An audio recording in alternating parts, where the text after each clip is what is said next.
Thanks, everyone. We're going to talk about removing Dan vulnerable code today. If you don't know, my name's Dan Conn.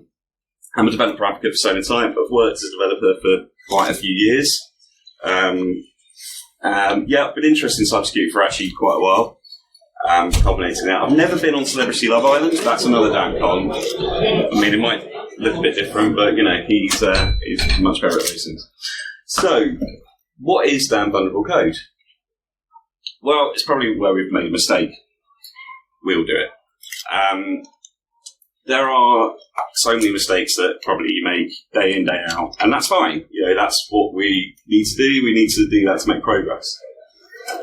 So how do we remove it? Well, here was my first chance to it. It was the Dan vulnerable web application written by OWASP, and what they essentially build is these small applications to essentially make life better.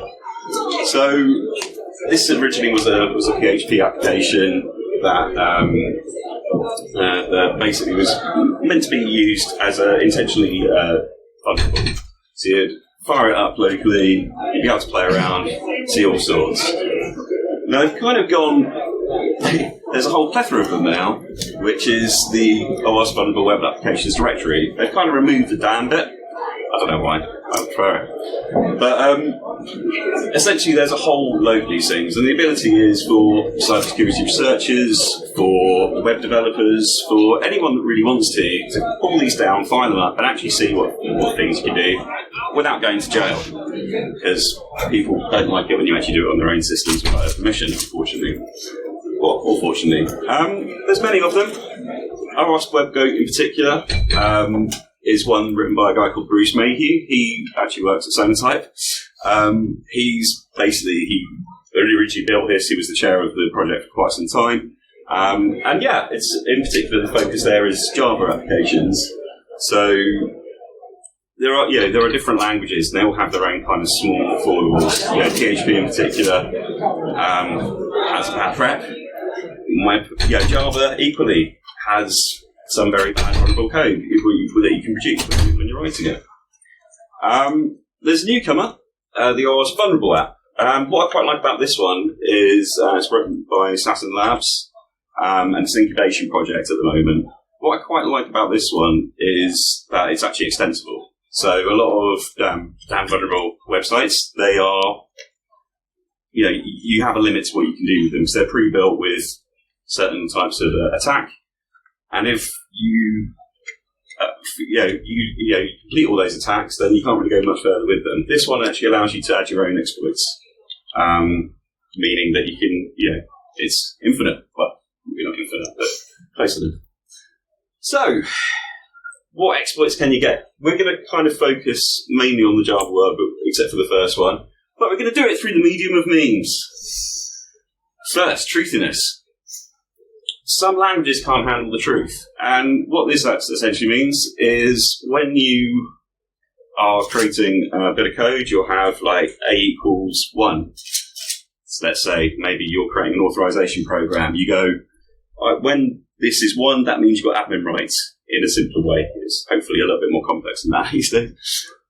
Certain languages like PHP will allow certain values to also mean 1.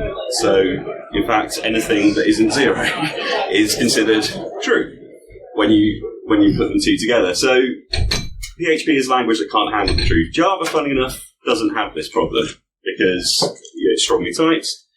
When you say, I want an integer or I want a Boolean, that's what you get. Error-based SQL injection. Now, we all like cheese. We might have been searching for cheese and then tried to see what do we get back if we do an or1 equals 1 attack. Normally that will give you a lot of things unless somebody's actually using parameterized queries like they should be. What an error-based SQL injection attack goes is if it doesn't find something, it might have tried to establish that there's not a table that it's looking for when it's doing a select query. So it'll give you information based on what you search for. So essentially you can, normally you'll do this in the text area box as opposed to a Google search, but there's no meme for that, so that's why we use this one. So what we have here is we've tried to look for cheese, and then it's thought, oh, there's a table called cheese that we're expecting in this query. What you probably do in reality is go select star from a table name that you'd just guess, maybe users, from somewhere. You probably hope that the where clause doesn't get activated, so probably don't add one yourself. But the idea is that you're probably going to guess there's a where clause somewhere. You're going to add this or 1 equals 1 with a little comment on the end to basically kill essentially what that comment does. It's a multi-line comment, it kills the rest of the query. So if I had any special stipulations after that, hopefully they get dropped and then you get back all your users. In this case, it hasn't worked because it's expecting users from the cheese query, but then it will tell you, oh, well, I actually know there's no table there, cross it off the list, try and find maybe another one. Sometimes it might even tell you the table that it's actually looking for as well. So then you know, oh, well, that's definitely a table, thank you very much, let's carry on. So then we have blind SQL injection. And that's, it's essentially the same thing, just without errors. So you're trying to guess, you're still using the same SQL injections. Might be a little bit more complex than normal because I would be worried if you suddenly tried these on some websites and you got information back. You probably shouldn't get information back on that one. Although, sometimes you can get caught out with replacing that for hex values. That's quite a common way of going around it. But essentially, a blind SQL injection is that you're pulling this information through, you're testing, you don't know anything about the underlying system, the actual website isn't giving you anything about the underlying system, but it is giving you information back. So you can then, after pivoting a few times, deduce what the information is that you're getting. Unrestricted file upload attack. So this is actually one that's quite close to my heart, mainly because my first guess of cybersecurity was having to deal with the aftermath of one of these attacks. In our particular case, it was about 10 years ago. It was a website that wanted to cut images really nicely using a really nice plugin, helpful one called Tom Thumb. What we didn't know was that Tom Thumb wouldn't just accept images, it would actually accept anything. So, and the way it opened an image was that it would say, exec this thing.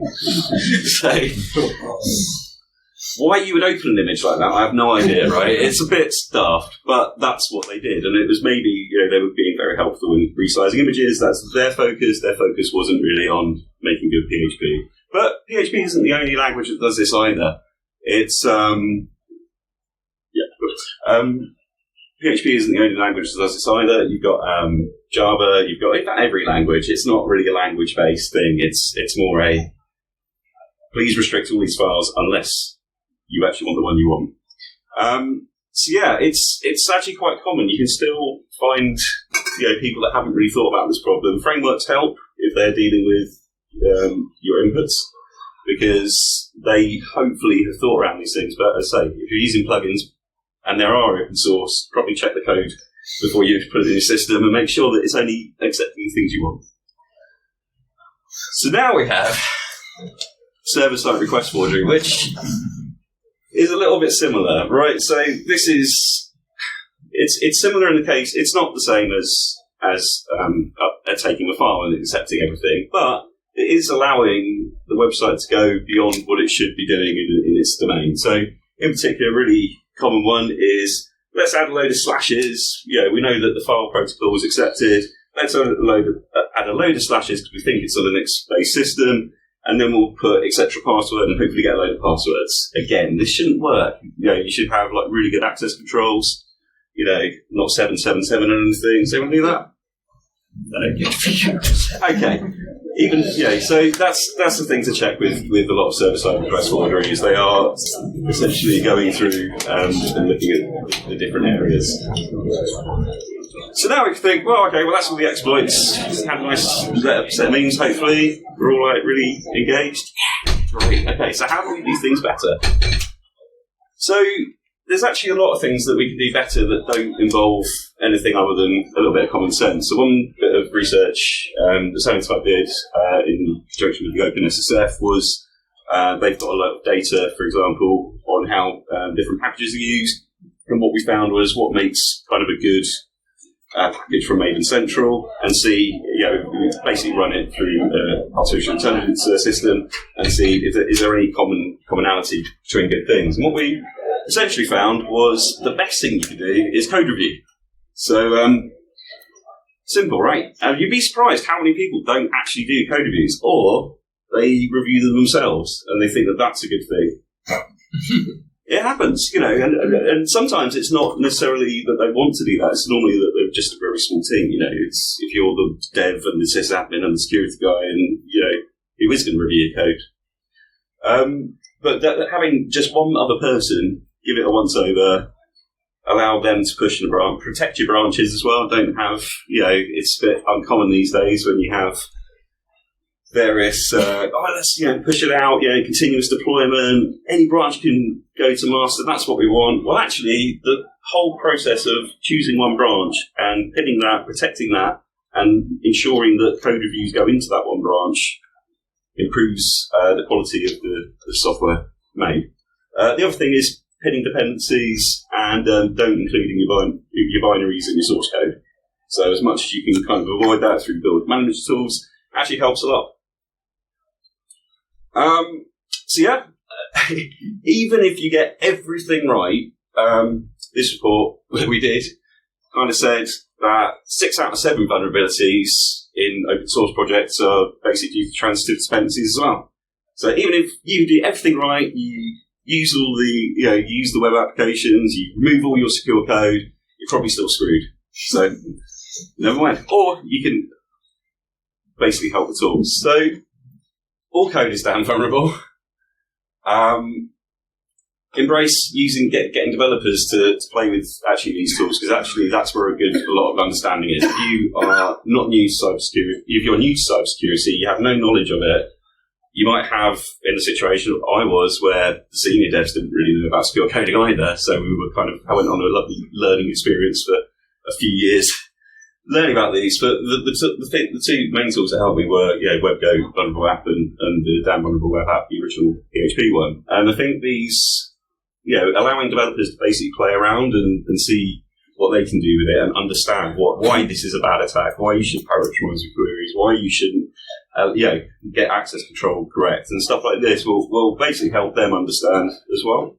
And it might be for yourself, you might be completely new to cybersecurity yourself, so all languages are susceptible to attack. It's not just the ones that we think are bad, like they all are.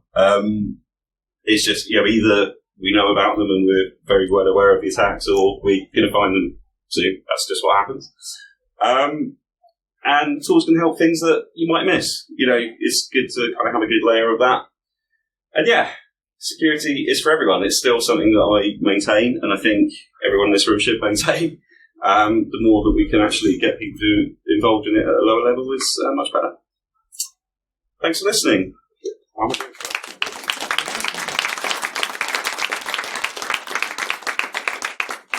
So, you can take some questions. Yeah, sure. More of a comment than a question. I was looking for the original DBWA about 4 months ago, and the site appears to now be selling dubious nutritional supplements. If anybody goes looking for it, be careful. And if you look on the Wayback Machine, it seems to have changed about July or August last year. So if you look at an older version of it on there, it still shows up as you would expect. Now, whether they've got it back in the intervening time, I don't know. Perhaps they left the website up there and somebody's took advantage and took it over. Some supplements, just be aware. I mean, it's a good sideline, right?